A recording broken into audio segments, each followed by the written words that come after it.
예수님은 죄중에 있는 온 인류를 구원하러 이 땅에 오셨습니다. 그렇기 때문에 이방인을 그 구원에서 제외하기는커녕 차별할 리도 만무합니다. 그런데도 오늘 보신 본문에서는 가나안 여인이 귀신 들린 딸을 고쳐달라고 그러자 예수님이 이스라엘 여인은 가지 아니한다고 그랬습니다. 거기다가 이어지는 대화도 계속 차별하지만은 여인이 간청하니까 마지못해서 수락하는 것 같은 모습을 보이다가 마지막에 가서는 갑자기 여인이여 너 믿음이 크도다 너 소원대로 될지라고 칭찬합니다.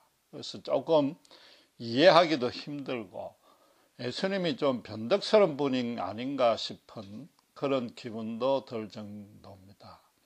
그래서 지금까지 예수님은 여인의 믿음을 시험하기 위해서 의도적으로 냉정하게 대했고 그럼에도 불구하고 여인이 간절히 매달렸기 때문에 응답해 주었다고 해석을 합니다. 그래서 우리도 끈질긴 믿음을 가지고 내 소원을 이루어서 아뢰면 응답되는 그런 믿음을 본받자라고 적용하고 있습니다. 물론 그게 정확한 해석이지만은 조금 부족한 감이 있습니다. 그런 해석은 솔직히 말해서 누구라도 이 본문을 한번 읽으면은 그냥 쉽게 이해되는 표면적인 의미인 것입니다. 거기다가 예수님께서 냉정하게 대하신 이유가 여자로 하여금 더 매달리게끔 했다면은 일종의 약을 올린 셈입니다. 예수님이 과연 그런 분인가 따져봐야 되고 또 끝까지 포기하지 아니하는 것이 큰 믿음의 본질이라면은 새벽 기도에 천일 제단만 쌓으면 어떤 위급한 문제도 다 해결되어야 되는 것 아닙니까? 거기다가 의지력과 인내심이 큰 사람이 더 많은 은혜를 받는다면 그건 모순인 것입니다. 물론 오해는 말아야 됩니다. 신자는 끝까지 무엇이든지 기도해야 됩니다. 하나님도 하나님 당신만의 방식으로 언젠가는 반드시 응답해 주시기 때문인 것입니다. 간혹 하나님이 그 기도에 거절하는 경우도 있지만 그런 경우에도 그 거절했다는 사실과 거절한 이유를 신자로 하여금 반드시 알게 해 주십니다. 그게 기도의 응답입니다. 그래서 더욱 끈질기게 기도해야 됩니다. 그러나 여전히 끈질김이 기독교 믿음의 핵심이라면 그건 아주 가난한 믿음인 것입니다. 본문에서 가르치는 내용도 꼭 그것만이 아닌 것입니다. 이렇게 생각해 보십시오. 만약에 예수님이 이 여인과 한 20번도 넘게 질문하고 대화했다. 그걸 반복했다고 가정해 보면은 그 대화의 구체적인 의미는 안 따지고 무조건 보아라 20번도 넘게 포기하지 아니하는 그 믿음을 본받자. 이런 건 말이 안 되지 않느냐는 거죠. 오늘 본문에서는 예수님과 3번 정도 대화를 주고받았지만 그 안에 음미할 내용은 풍부한 것입니다. 먼저 22절에 여인이 귀신 들린 딸을 고쳐달라고 그러자 23절에 예수님이 한 말씀도 대답지 아니했다고 그럽니다. 예수님이 첫 번째 보인 반응은 침묵이었습니다. 그런데 그 성경의 기록은 안 되어 있지만 아마도 예수님이 아무 말도 안 하니까 자꾸 따라오면서 계속 소리를 지른 것 같습니다. 그러니까 23절 끝에 제자들이 우리 뒤에서 소리를 내는 이 여인을 보냅시다 그랬습니다. 귀찮게 하는 이방 여인을 쫓아보내자고 그랬단 말이죠. 그러니까 예수님이 24절에 가서 나는 이스라엘 여인은 가지 아니한다 그랬습니다. 그럼 두 번째 보인 반응은 뭡니까? 거절한 것입니다. 그런데도 계속 간청하니까 세 번째 보인 반응은 뭡니까? 자녀들의 떡을 개들에게는 주지 아니한다고 그랬습니다. 여기서 자녀는 유대인이고 개는 당시에 유대인들이 이방인을 경멸해서 부르던 간섭적인 표현입니다. 내 떡을 유대인에게만 줘도 모자랄 판인데 개 같은 너희에게는 줄 떡이 없다는 겁니다. 그럼 예수님이 본 세 번째 반응은 모욕입니다. 예수님은 침묵에서 거절로, 거절에서 모욕으로 갈수록 매정하게 되었습니다. 보통 여자 같으면 자존심이 상해서라도 돌아갈 겁니다. 예수가 그동안에 참 훌륭하고 자비심도 많고 능력도 아주 크다는 거 들었는데 영 소문하고 다르네. 유대인 너희들끼리 잘 먹고 잘 살아라. 그러고 돌아가지 아니했단 말이에요. 다른 여자 같았으면 그랬을 텐데 이 여인은 개도 주인의 상에서 떨어지는 것을 받아 먹지 아니합니까? 주인도 금하지 아니합니까? 제발 부스러기만이라도 먹게 해 주십시오. 참 대단한 믿음인 것입니다. 대단한 믿음입니다. 그럼 분명합니다. 그렇다고 예수님이 그 정성과 열의에 감복하셨는가? 그건 아니단 말이에요. 다시 말씀드리지만은 기독교의 하나님은 절대로 병주고 약주는 분이 아닌 것입니다. 마치 아주 놀리듯이 실컷 힘들게 한 후에 바치는 치성의 질과 양에 따라서 그에 비례해서 복주는 하나님이 아니라는 겁니다. 물론 신자는 포기하지 아니한 믿음을 가져야 됩니다. 그건 너무나 당연한 겁니다. 중간에 포기하면 그건 믿음 자체도 아닌 겁니다. 그러나 신자가 포기하지 아니해야 될 이유는 하나님 당신께서 절대로 당신의 자녀를 포기하지 아니하기 때문인 것입니다. 끝까지 언젠가는 영광의 자리로 이끄시기 때문인 겁니다. 중간에 포기하면 그걸 보지도 못하는 것 아닙니까? 하나님은 신자가 믿음이 떨어져도 기도할 힘이 조차 없어도 심지어 재중에 있어도 그대로 버려두지 아니하고 당신께서 계획하신 바대로 당신께서 그 신자에게 원하시는 그 자리에까지 이끄시고 궁극적으로 당신의 영광을 반드시 드러내는 것입니다. 신자가 포기하지 아니했기 때문에 그 끈질김 때문에 복을 주는 것이 아니고 하나님이 우리를 택하시고 예정하시고 구원하셨고 당신의 언약 가운데 불렀기 때문에 복을 주시는 겁니다. 항상 강조하지만 성경은 참으로 정밀합니다. 하나님의 살아 역사하시는 말씀이고 완전한 계시입니다. 아주 흥미롭습니다. 그러다 못해 소름 끼치기까지 정밀합니다. 그런 하나님의 은혜와 권능이 성경 안에 꽁꽁 숨겨져 있는 게 아니고 그 문장 안에 본문 안에 명확하게 드러나 있는 경우가 대부분인데 오늘 본문도 그 예외는 아닙니다. 해석에 결정적인 키가 있습니다. 그건 23절 끝입니다. 제자들이 여인을 보내자 한 그 말입니다. 당시로 봐서는 유대인들은 이방인과 교제하지 않았으니까 이방 여인은 더 그렇습니다. 제자들이 이방 여인이 귀찮게 쫓아오는 것이 오니까 그냥 보내자 한 것과 예수님이 침묵하고 거절하고 모욕한 것은 그 당시로 봐서는 아무도 이상하게 생각하지 않아합니다. 지극히 정상적인 일로 여겨졌습니다. 그러나 단 두 사람은 예외였습니다. 그게 누군가 하면 예수님과 그 여인인 것입니다. 성경이 흥미롭다는 게 바로 이 부분인 것입니다. 23절에는 대답하지 아니했다고 했고 24절에는 대답하여 가라사대라고 해서 대답을 했느냐 안 했느냐를 성경이 정확하게 대조하고 있음에 주목해야 됩니다. 23절에 처음에 여인이 요청하자 예수님은 침묵했습니다. 그러나 23절 끝에 제자들이 쫓아 보내소서 하자 비로소 24절에 대답을 했습니다. 그렇다면 어떻게 된 겁니까?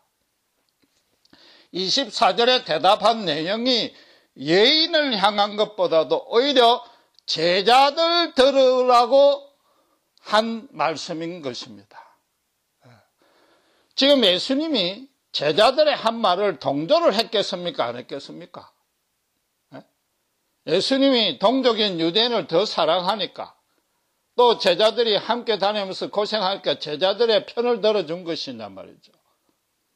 믿음이 전혀 없는 불신자가 이 기사를 읽어도 제자들의 그 말은 틀렸다는 정도는 알 수 있단 말이죠. 예수님은 겉으로 동의해 줬지만은 진짜 의도는 제자들 너희가 틀렸다는 거죠.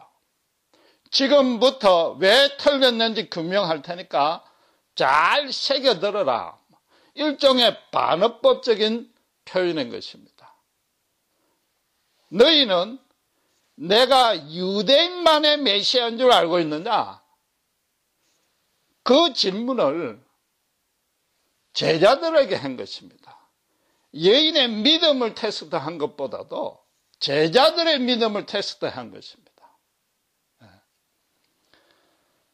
예수님께서는 당신 앞에 가르침이나 치유를 받으러 나온 어떤 이도 이렇게까지 살살 맞게 대한 적은 없습니다.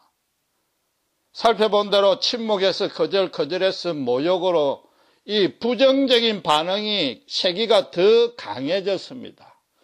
보통의 경우에 상대가 아무리 믿고 원수라도 자세를 낮추고 손이 발이 되도록 삭삭 빌면은 점차 누그러뜨려지는데 예수님은 그 반대로 지금 하셨단 말이에요. 의도적으로 그렇게 하셨다는 겁니다. 왜냐하면 예수님은 처음부터 이 여인의 믿음이 크다는 걸 알고 있었고, 그 반면에 제자들의 믿음이 형편없다고 거기에 대해서 지금 붕괴하고 계시는 겁니다. 왜냐하면 22절에 보시면 여인은 주 다윗의 자손이요라고 예수님을 불렀습니다. 다윗의 자손은 알다시피 유대인들이 메시아에 대해서 부르는 별칭입니다. 복음서에 보면 소경이나 문둥병자들이 다윗의 자손이요 고쳐주소서 하고 많이 고침을 받았습니다. 그러나 그들 보고 예수님은 믿음을 좋다고 칭찬하지 아니했습니다. 이 여인은 그 앞에 주, 메스터란 말을 하나 더 붙였습니다. 이게 꼭 무슨 극존칭을 한 뜻이 아니고, 그렇다고 예수님에게 단순히 치유를 요청하는 뜻도 아닌 것입니다. 예수님이 나의 온전한 주인이란 겁니다. 내 인생, 내 생명 전부를 주관하시고 그걸 바칠 만한 분이라고 고백한 겁니다. 왜냐하면은 이 여인이 처음부터 바로 귀신 들린 내 딸을 불쌍히 여기소서 하지 아니하고 뭐라고요? 22절에 나를 불쌍히 여기소서, 나를 불쌍히 여기소서 한 겁니다. 물론 흉악한 귀신이라고 기록한 것처럼 그 딸에게 매일 막 얼마나 시달켰겠습니까? 죽을 지경이 됐기 때문에 딸을 고쳐주면 내가 좀 살 것 같다는 그런 의미도 분명히 있습니다. 그러나 예수님이 이스라엘 예언을 가지 아니한다니까 여인이 다시 25절에 뭐라고 하면 저를 도와달라고 그랬습니다. 이 여인은 처음부터 끝까지 자기를 주어로 삼아서 예수님과 자신이 1대1의 관계를 맺고 그 바탕에서 대화를 진행시키고 있는 것입니다. 거기다가 딸하고 자기를 일체화시킨 거죠. 딸이 정상이 아닙니까? 자기에게 아무 소망이 없다는 겁니다. 딸의 고통이 내 고통이답니다. 딸이 자기단 말이에요. 내가 죽더라도 제발 이 딸을 살려달라고 그러는 겁니다.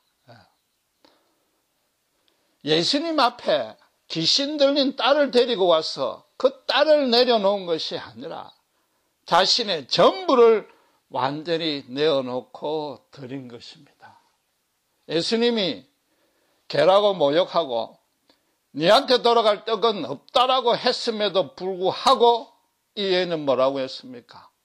스스로 자신이 개라고 인정했습니다. 27절에 주여 올소이다마는 개도 떨어지는 부스러기를 먹는다 했습니다. 이게 그냥 물에 빠진 자가 지푸라기라도 짚는 심정으로 끝까지 매 달린 그런 뜻만이 아닌 것입니다.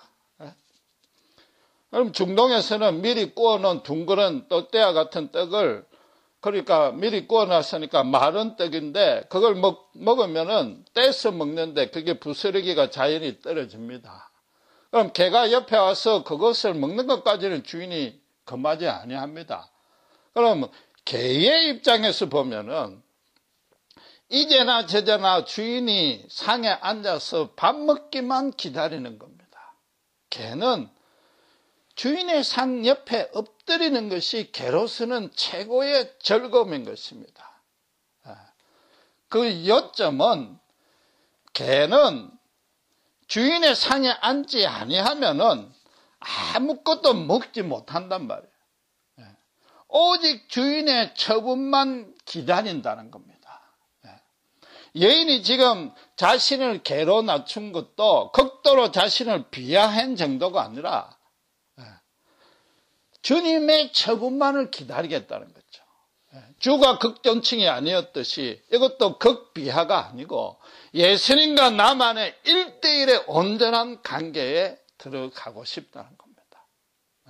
유대인들은 다윗의 자손이라고 불렀지만 병을 고치는 능력의 하나님만을 인식했고 자기 민족의 번역을 책임지는 메시아, 보편적이고 객관적인 우리의 하나님만 찾았는데 이 여인은 예수님과 개인적으로 대면해서 나의 주, 나의 하나님, 내 존재, 내 삶, 내 인생을 모든 것을 바칠 수 있는 주인이라고 고백한 것입니다. 나는 한 마리의 개에 불과하고 그래서 주인의 상에 참여하는 열망을 가졌다 이런 거죠. 하나님이 유대인을 먼저 구원하는 순서는 너무나도 당연하다는 겁니다. 여호와 하나님이 그들을 택했고 애굽에서 구원해냈고 율법을 수여했고 지금도 이스라엘 사람들만이 유일하신 창조주 하나님을 믿으니까 그들을 먼저 구원하시는 것은 당연합니다. 그러나 그런 유대인의 여호와 하나님, 참 하나님은 절대로 나같이 가난하고 불쌍한 이방 여인을 예면하지 아니하신다는 걸 제가 압니다. 하갈에게도 그랬지 아니했습니까? 예수님이 거부하지 아니할 걸 확신합니다.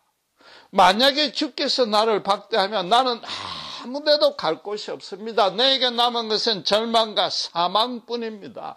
저도 여호와 하나님을 믿고 싶습니다. 여호와 하나님의 자녀가 되고 싶습니다. 세상에서 주지 아니하는 온전하고 참 사랑을 진정한 하나님, 참 하나님으로부터 받고 싶습니다. 저로 하여금 제발 상 곁에만 남아있게 해 주십시오. 그것이 나의 유일한 소원입니다라고 이 여인은 말한 겁니다. 고라 자손이 시편 84편 10절에 뭐라고 그랬습니까? 주의 궁정의 한 날이 다른 곳의 첫날보다 나은 적 악인의 장막 즉 우상 숭배하는 이방 흑암에 이 땅에 남아있는 것보다도 말하자면 두로나 시온이 흑암의 땅이 아니라 하나님이 없는 그 땅이 흑암의 땅 악인의 장막인데 거기에 남아있기보다는 여호와의 궁정의 문지기로 있겠습니다. 그 고백을 한 거죠. 유대 땅에 들어간 유대 땅 이스라엘이 여호와의 궁정의 문지기가 아니라 하나님이 계신 곳이라면 이곳에서도 바로 여호와의 궁정의 문지기며 내가 주인의 상 옆에 앉은 개가 될지라도 그것이 더 좋다고 고백한 겁니다. 예수님은 처음부터 이 여인의 믿음에 큰 것을 아셨습니다. 감탄하시고 잠시 침묵했습니다. 어쩌면 모욕을 하더라도 이 여인이 가지 아니할 것까지도 아셨습니다. 일부러 이렇게 살살맞게 대한 적은 딱 한 번뿐이지 않습니까? 그 반면에 제자들은 가뜩이나 재수없는 이방 여인이 왔는데 딸이 귀신까지 들렸다는 거 보면 보나마나 이 여인도 이상하니까 아예 상대도 하지 말고 당장 쫓아냅시다. 거기에 대해서 예수님이 대답한 것입니다. 제자들대로 들으라고 한 겁니다. 내가 지금 이방 땅에 온 것이 너희들이 염려하듯이 산헤드린의 핍박이 무서워서 피한 줄 아느냐? 내가 유대인만 사랑하는 편협한 그런 메시아인 줄 아느냐? 너희도 여호와가 유대인만 구원한다는 바리새인과 서기관과 생각이 똑같은가?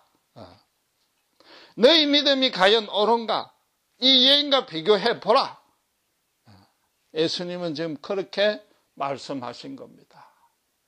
똑같은 기사를 기록한 누가복음 7장 9절에서는 내가 너희에게 이르노니, 제자들이죠. 제자에게 이르노니 이스라엘의 이만한 믿음을 만나보지 못했다고 그러는 겁니다. 만약에 큰 믿음이 끈질긴 믿음이라면은 잘 아신 대로 마가복음 2장 4절에 보면은 중풍병자를 지붕을 뚫고다 예수님 앞에 내린 친구들도 있고, 또 마가복음 9장 27절에 예수님이 길을 지나가는데 계속해서 다윗의 자손이여 따라오면서 해서 그 고침을 받은 두 소경도 있지만은 그들 보고는 예수님이 믿음을 크다고 안 한 겁니다. 그들은 다윗의 자손의 능력만 바라본 거죠. 지금 제자들이 잘못한 핵심이 뭡니까? 사람의 예모만 보고 판단한 것입니다. 바리새인들처럼 스스로 남들보다 우월하고 그래서 하나님 앞에 고개를 빳빳이 쳐드는 겁니다. 그에 반해서 예수님은 시종일관 이스라엘과 이방을 의도적으로 대조하고 있는 것입니다. 이 여인이 아무리 어려움을 줘도 핍박을 줘도 끝까지 포기하지 아니하는 그 끈질긴 믿음을 보이려고 한 것이 아니고 스스로 나는 죽을 수밖에 없는 죄인임을 인정하고 개 같은 신분이니까 오직 주인의 긍휼만을 바랍니다라는 그 고백을 하게끔 예수님이 인도한 것입니다. 예수님은 지금 제자들 들어 또 유대인들 들어 그 안에 고착된 수천 년 된 종교적인 편견, 간섭, 선입관 이런 것 모든 것 깨라는 겁니다. 당신의 십자가 앞에는 어떤 인종이나 민족이나 남자나 여자나 자유자나 종이나 인간사회에서 구별되는 계급과 신분의 차이가 아무짝에도 소용이 없고 그걸로 절대로 차별하지 아니한다는 걸 보이는 것입니다. 인간의 공로로 자격으로 복을 받거나 구원을 얻는 것이 아니라는 것입니다. 너희 중에 수고하고 무거운 짐진 자들아 누구든지 진정으로 겸손하게 당신의 자비를 구하면은 죄와 사탄과 사망의 모든 멍에서 벗겨주겠다는 겁니다. 그래서 진리를 알게 해주시고 그래야 자유케 해주시고 또 하나님의 거룩한 자녀로 성령님을 보내서 당신께서 변화시켜 주시고 결국에는 당신과 얼굴을 맞대면 하는 천국의 영광으로 인도하겠다는 겁니다. 성경이 참으로 흥미로운 내용이 또다시 있습니다. 오병이어의 기적 때에는 남자만 5,000명이 넘는 사람들이 예수님의 떡을 떼주시는 걸 받아 먹었습니다. 그 수많은 사람들이 예수님이 주인이 되어 있는 그 상에 떨어진 부스러기를 받아 먹은 셈입니다. 그때 사람들 사이에 시기와 질투와 미움과 분쟁이 전무했습니다. 오병이의 기적의 현장은 천국 잔치처럼 된 것입니다. 이 땅에서 천국을 맛본 것입니다. 그런데도 당시 세상에서 하나님을 제일 잘 알고 제일 경건했던 산헤드린의 바리새인이나 서기관들은 와서 기껏해야 왜 손 안 씻고 밥 먹느냐고 따졌습니다. 그에 반해서 지금은 어떻습니까? 세상에서 가장 비천하게 취급받는 이방 여인이 비록 비유이기는 해도 손을 씻고 밥 먹기는커녕 땅에 떨어져서 병균과 부스러기, 먼지가 묻은 그 부스러기라도 하나님이 주신 떡이기에, 예수님이 주신 떡이기에 얼마든지 감사하고 먹겠단 말이죠. 그것만이 소망이라는 거죠. 왜 그렇습니까? 이 여인에게는 예수님 말씀대로 사람의 입으로 들어간 것이 더러운 것이 아니라 입에서 나온 것이 더럽더라는 것을 자기 인생을 통해서 이방 땅에서 살면서 절감한 것입니다. 철저히 느낀 것입니다. 모든 인간은 나면서 타락한 죄인이란 것을 안 것입니다. 인식했은 것입니다. 그래서 여인은 뭐라고요? 내 죄를 용서해달라고 하지 아니하고 처음부터 끝까지 나를 불쌍히 여겨주시옵소서. 나라는 인격체, 나라는 존재 전부가 하나님 앞에 도저히 내세울 것 없도록 썩어져 있으니까 하나님의 긍휼만을 부어주셔서 하나님께서 나를 구원해 달라는 겁니다.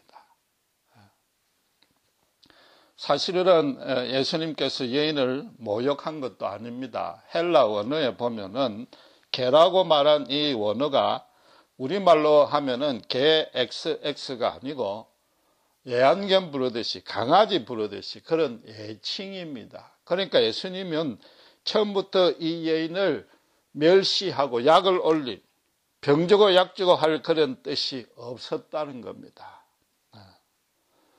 흉악한 귀신이 들리면은 요즘도 목사님이 축사를 하려면은 남자 목사님 여럿이 붙어도 조그만 소녀 하나 못 감당합니다. 그런데도 예수님은 직접 지금 가지 아니하시고 멀리서 말씀 한마디로만 치유했습니다. 이런 능력은 예수님에게는 아무것도 아닌 겁니다. 능치 못할 일이 하나도 없습니다. 하나님이 능력만 보이려면 언제 어디서 어떤 일이든지 보여줄 수 있습니다. 지금도 말씀 한마디로 이 죄악이 간영하는 세상을 그대로 멸망시킬 수 있습니다. 미국이 지금 대법원에서 동성 결혼을 심의하고 있는데, 합법화를 위해서 심의하고 있는데 언젠가는 합법화될 겁니다. 시기만 남은 것입니다. 또 최근에 인도에서 보면은 관광객 여인을 100주의 남자들이 여러 명이 붙어서 그냥 강간합니다. 이게 무슨 뜻입니까? 이 땅이 점차 소돔과 고모라의 때에 가까워지는 거죠. 하나님이 당장 심판하셔도 인간으로서는 아무 할 말이 없는 겁니다. 그런데도 하나님은 그렇게 하지 아니하십니다. 하나님의 긍휼이 무한하기 때문인 겁니다. 하나님이 당신께서 지으신 이 사람을 너무나 사랑하셔서 한 명이라도 더 예수님의 십자가 안에 들도록 참으시고 인자로 긍휼로 기다리고 계시기 때문이며 사람을 외모로 절대 차별하지 아니하기 때문인 것입니다. 예수님께서는 지금도 살아계셔서 이 여인처럼 절망 중에 빠져서 눈물로 지새고 한숨과 시름에 빠진 자들을, 그런 불쌍한 자들을 일일이 찾아가십니다. 그 불쌍한 자들이 자신의 소망을 세상에서 찾지 아니하고 오직 하나님께로만 찾는다면은 예수님은 그들을 언제든지 찾아가셔서 각자에게 가장 합당한 은혜와 권능과 사랑으로 베푸시는 겁니다. 하나님은 우리가 너무나도 어리석고 연약하고 불쌍한 존재임을 우리보다 더 잘 아십니다. 구태여 우리에게 병주고 약주고 해서 믿음을 시험하실 필요는 없는 겁니다. 예수님에게 저는 개에게 불과합니다. 개에 불과합니다. 주님의 상에 붙어 있기만을 원합니다. 그것만이 내 인생의 유일한 소망이요 기쁨이라고 고백한다면은 그 단 한 번만의 고백만으로도 언제 어디서 어떤 형편이 있든지 주님은 고쳐주시고 용서해 주시고 긍휼을 베푸시고 구원을 베푸시는 겁니다. 당신이 죽기까지 새 생명을 주십니다. 반면에 그런 고백이 없다면 아무리 천일 제단을 쌓아도 예수님이 정말로 일부러 침묵할 수 있는 겁니다. 말하자면 이 여인처럼 나를 긍휼히 여겨달라고 하지 아니하고 내 딸의 문제가 너무 골치 아프니까 내 딸부터 빨리 고쳐달라고 울고불고 그거는 때만 쓰고 있다면은 예수님은 끝까지 침묵해 버릴 것이단 말이에요. 고라자손의 고백에 비유하면은 여호와의 궁정에서의 하루는 어떤 기독교적인 종교요 신앙생활이 아니고 이 여인 같은 고백 한마디가 바로 그것인 것이며 세상에서의 첫날은 그런 고백 없이 장소만 바뀌었다 뿐이지 교회 안에서 비나이다 천일 기도하는 것과 똑같은 것이란 말이죠. 큰 믿음이란 것은 사실상 없는 것입니다. 그건 인간의 관점에서 종교적인 잣대를 가지고 판단한 것이지 그런 믿음은 없는 겁니다.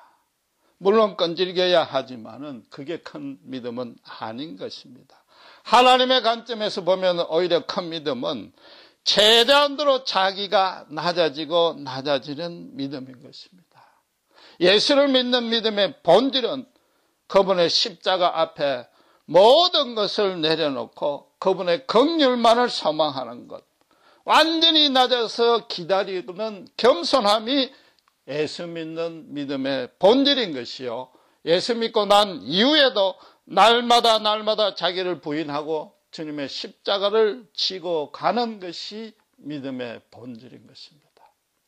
어거스틴이 자기는 방황했습니다. 타락의 절정에까지 이르렀습니다. 그러나 그런 어거스틴조차도 하나님은 끝까지 포기하지 아니하시고 인내하시고 기다려 주셔서 그 무한한 사랑으로 빛 가운데로 옮겨주신 그 사랑에 어거스틴이 완전히 항복한 후에 첫째도 겸손이요, 둘째도 겸손이요, 셋째도 겸손이라고 고백한 그게 믿음인 것입니다. 지금 인간사에서는 바리새인들이 제일 믿음이 좋고 그 다음 유방인이요, 유대인이요, 그 다음 이방인이라고 치지만은 지금 예수님이 그 순서를 거꾸로 바꾼 것은 아닌 것입니다. 그런 예적인 조건, 종교적으로 얼마나 경건한가, 그게 믿음의 좋은 것의 판단의 기준이 아니고 그 사람의 진짜 중심에 정말로 예수를, 오직 예수만을 주인으로 모시고 있느냐 없느냐, 그걸 보시는 겁니다. 진정으로 예수님께 얼마나 가까운가, 내 모두를 드릴 만큼 가까운가, 그게 큰 믿음인 것입니다. 큰 믿음의 정의를 바꿔야 됩니다. 내가 소원한 것을 끈질긴 믿음을 가지고 끝까지 기도해서 이루어내는 것, 하나님의 능력만 빌리는 것, 물론 그것도 믿음입니다. 그러나 그건 작은 믿음입니다. 오히려 초보적인 믿음입니다. 대신에 큰 믿음은 자기 속에 예수님께서 나에게 바라는 소원과 뜻과 계획으로만 가득 채워서 정말 내가 사나 죽으나 주님이 이끄시는 대로 아무리 외롭고 가시밭길이라도 그대로 따라가는 것, 그게 큰 믿음인 것입니다. 기도하시겠습니다.